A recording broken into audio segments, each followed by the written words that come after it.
Hello student. ये आप लोगों का क्वेश्चन नंबर 4 है। एक्सरसाइज 1.1 का ही ये क्वेश्चन है। सबसे पहले क्वेश्चन को हम बढ़िया से समझने की कोशिश करेंगे। वैसे बहुत ज़्यादा कॉम्प्लिकेटेड क्वेश्चन नहीं है, फिर भी इसका क्या मतलब कि कैरेक्टर है, किस तरह का क्वेश्चन है, इसको हम समझने की कोशिश करेंगे। उसके बाद ही इसको हम सॉल्व करेंगे। स्टूडेंट, हमारे तरफ से ज़्यादा इस बात पे जोर दिया जाएगा कि हम क्वेश्चन को सबसे पहले बढ़िया से समझने की कोशिश करें, उसके बाद ही सॉल्यूशन के तरफ हम बढ़ें। क्वेश्चन को बढ़िया से अगर हम समझ लेंगे तो उससे आसानी ये होगी कि अगर इस क्वेश्चन का सॉल्यूशन हमें समझ में आ जाएगा तो अगर इस क्वेश्चन में कहीं पे थोड़ा बहुत टेम्पर किया जाएगा और इसको थोड़ा सा बदल के दूसरा क्वेश्चन थोड़ा सा इधर उधर करके बना के दिया जाएगा तो इससे आपको किसी तरह का कन्फ्यूजन नहीं होगा, आप आसानी से उसको कर सकते हैं। मतलब कि थोड़ा सा इसमें अगर ट्विस्ट पैदा कर दिया जाए, जो स्टूडेंट बढ़िया से इस कंसेप्ट को नहीं समझ रहा है, इस क्वेश्चन को नहीं समझ रहा है, वो नहीं कर पाएगा। इसके लिए ज़रूरी है कि हम क्वेश्चन को बढ़िया से समझें, उसके बाद ही इसके सॉल्यूशन के तरफ बढ़ें।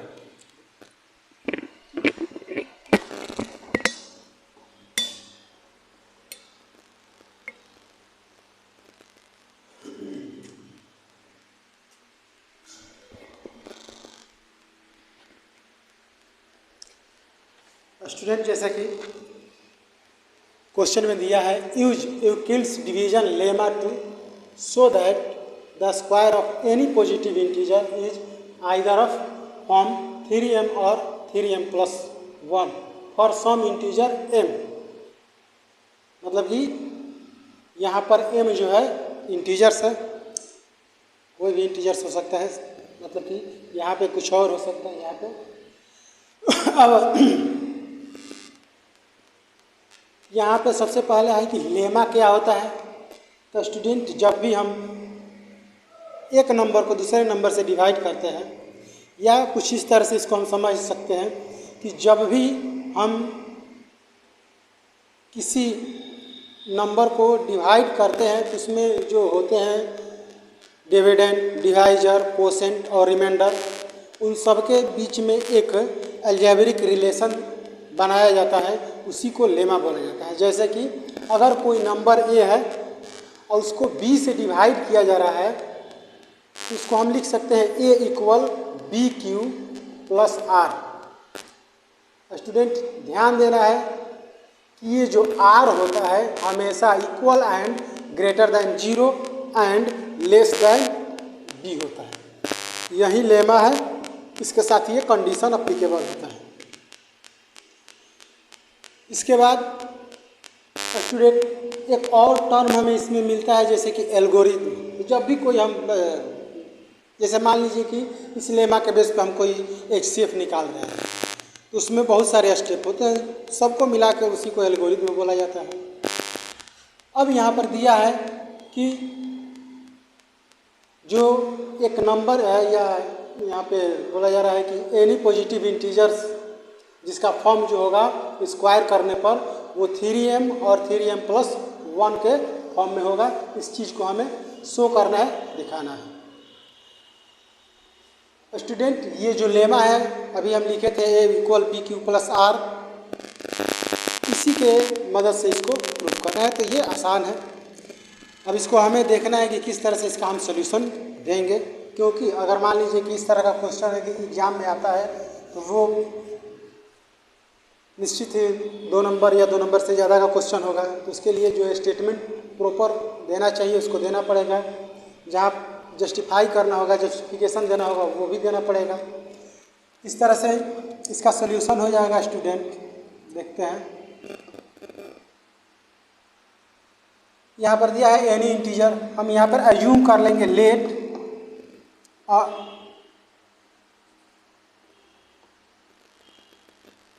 Any integer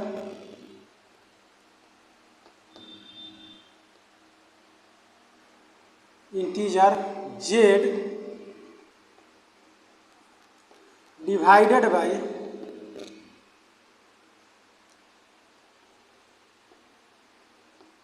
divided by 3। इसको स्टूडेंट हम यहाँ पर ये भी लिख सकते थे कि let any integer Z be equal 3। इस तरह से भी स्टेटमेंट हम यहाँ पर दे सकते थे, या अगर जो स्टूडेंट इसको समझ रहा है वो अपने तरीक़ा से इसका स्टेटमेंट दे सकते हैं। अब अगर हम 3 से डिवाइड करेंगे जेड को, देन आर इक्वल हो जाएगा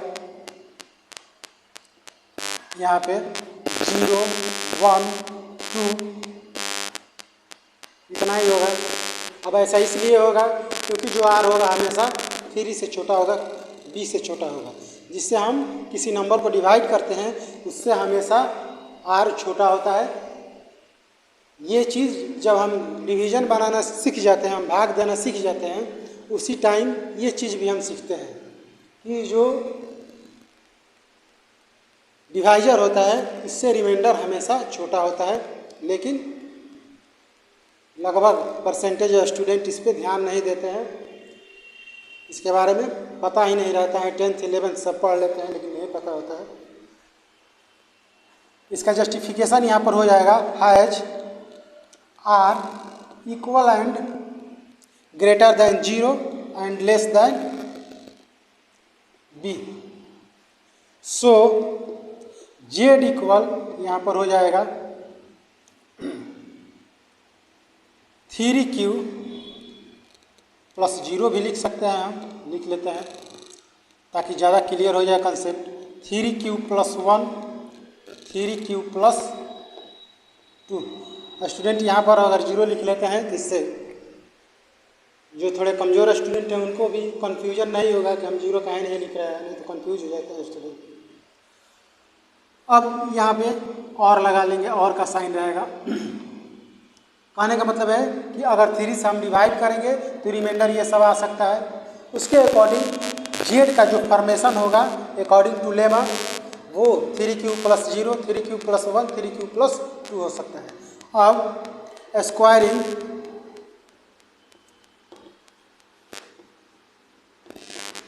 बोथ साइड्स, दोनों तरफ स्क्वायर करने पर इधर जेड स्क्वायर हो जाएगा इक्वल, ये 3 और 0 को ऐड करेंगे तो 3 हो जाएगा, 3q का स्क्वायर हो जाएगा, और 3q प्लस 1 का स्क्वायर हो जाएगा, और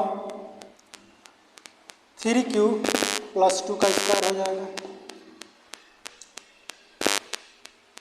अब इसके बाद इनका स्क्वायर होगा तो क्या हो जाएगा इक्वल, 3q का स्क्वायर करेंगे हम तो 9q स्क्वायर हो जाएगा, और 3q प्लस 1 का स्क्वायर जो होगा वो 9q square plus 1 plus 3 2 6q हो जाएगा, और 3q प्लस 2 का स्क्वायर करेंगे तो क्या हो जाएगा, यहाँ पर हो जाएगा 9q square plus 4 plus 3 2 6 2 12q हो जाएगा।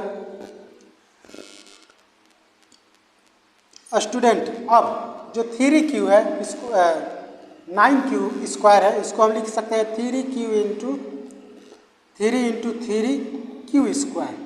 और स्टूडेंट यहाँ से हम इन दोनों को में से हम इसको एक स्टेप और लिख लेंगे, 9q square plus 6q plus 1 हो जाएगा, और इधर हो जाएगा 9q square plus 12q plus 4। Student इसको हम लिख सकते हैं 4 को 3 प्लस 1।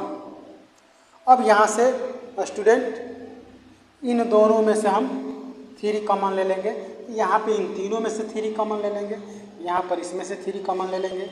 इस तरह से यहाँ पर हो जाएगा जेड स्क्वायर इक्वल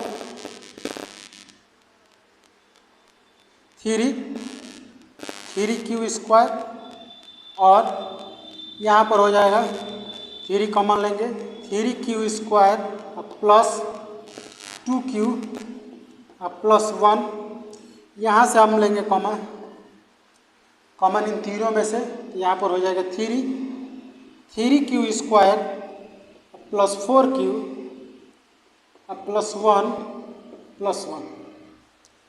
अब स्टूडेंट जो थोड़ा सा कॉम्प्लिकेशन इस क्वेश्चन में होता है वो यहीं पे होता है कि चूँकि हमें लिखना होता है 3m और 3m प्लस 1 के फॉर्म में, तो हम यहाँ पे जो होते हैं टर्म्स उनके अकॉर्डिंग में उनके इक्वल में हम m को मान लेते हैं, एज्यूम करते हैं। तो उसी पे ध्यान देना है कि किसके किसके कहाँ पे किसके इक्वल में m को रखेंगे। तो यहाँ पर स्टूडेंट जैसे कि इसके इक्वल में m हो जाएगा, यहाँ पर इसके इक्वल में m हो जाएगा और यहाँ पर इसके इक्वल में m हो जाएगा। इस तरह से हम इसको लिख सकते हैं जेड स्क्वायर इक्वल 3m और यहाँ पर हो जाएगा 3m प्लस 1 और यहाँ पर हो जाएगा 3m प्लस 1। इस तरह से हम इसको प्रूव कर सकते हैं या शो कर सकते हैं। यहाँ पे शो करने के लिए बोला जा रहा है, मतलब सेम ही बात है। अब स्टूडेंट यहाँ पर ध्यान देना है ये, जैसे कि ये कॉन्सेप्ट जो है कुछ नया है जो कि 10th क्लास में पढ़ने को मिला है, लेकिन इसमें से कुछ पुराना है जो कि हम बहुत पहले पढ़ चुके होते हैं। जैसे कि ये लेमा आखिर बनता कैसे है, तो जो जैसे कि हम बताए आपको कि जब भी हम किसी नंबर को किसी नंबर से डिवाइड करते हैं तो उसमें नया नंबर हमें मिलता है कोसेंट और रिमाइंडर, और पहले से डिवाइडर और डिविडेंड होते हैं, उन्हीं का एक रिलेशन होता है। और ये जो लेमा लिखा जाता है तो एक साइड में बहुत पहले हम पढ़ चुके होते हैं कि जब भी हम डिवीजन बनाते हैं उसके बाद उसको चेक करने का एक तरीका होता है। तरीका ये होता है कि divisor into quotient plus remainder equal dividend, मतलब कि अगर डिवाइजर और कोसेंट को मल्टीप्लाई करके उसमें रिमाइंडर ऐड करने के बाद अगर डिविडेंड आ जाता है मतलब कि वो हमारा डिवीजन जो होता है वो सही होता है, करेक्ट होता है। सेम वही वाला चीज़ है, इसको हमें यहाँ पे पढ़ना है, एक अलग रूप में पढ़ना है और कुछ इसमें विशेष नहीं है। स्टूडेंट सबसे ज़रूरी चीज़ ये है कि जो भी हम प्रीवियस क्लास में या प्रीवियस चैप्टर में पढ़ रहे हैं उसका रिवीजन टाइम टू टाइम होना चाहिए। धन्यवाद।